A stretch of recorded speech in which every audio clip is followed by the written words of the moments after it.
ఈరోజు నేను బస్సులో జర్నీ చేస్తున్నాను. కానీ నిజం చెప్పాలంటే చాలా లేట్ అయిపోయింది. నేను బేగానే బయలుదేరాను. కానీ బస్ అసలు టైం దొరకలేదు. ఆటోలో వచ్చి స్టాప్ దగ్గర వెయిట్ చేశాను. బస్ రావడానికి చాలా టైం తీసుకుంది. కానీ బస్ ఎక్కాక చూస్తుంటే అక్కడ ఉన్న వాతావరణం మొత్తం చాలా న్యాచురల్‌గా అనిపించింది. అందులో ఎక్కువగా ఆడవాళ్ళే ఉన్నారు. అసలు వాళ్ళు ఎంత సింపుల్‌గా ఉన్నారంటే ఆయిల్ రాసుకొని, బంతి పూలు పెట్టుకొని, మందారం పూలు పెట్టుకొని చాలా అందంగా, చాలా పక్కా ఊరు స్టైల్‌లో ఉన్నారు. ఇక్కడ ఇంకో విషయం గమనించాను. కొంతమంది గుండు కొట్టించుకొని ఉన్నారు. ఇది ఎందుకంటే మన హిందువుల్లో మొక్కుకుంటాం కదా!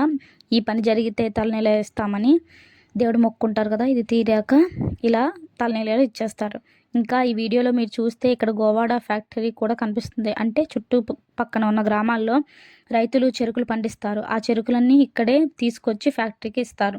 మరి ఇంకొకటి నిన్నే శివరాత్రి అయిపోయింది. కానీ ఈరోజు కూడా ఎక్కడో ఏదో సందడి జరుగుతుంది. ఎందుకో నాకు ఇంకా క్లియర్‌గా తెలీదు.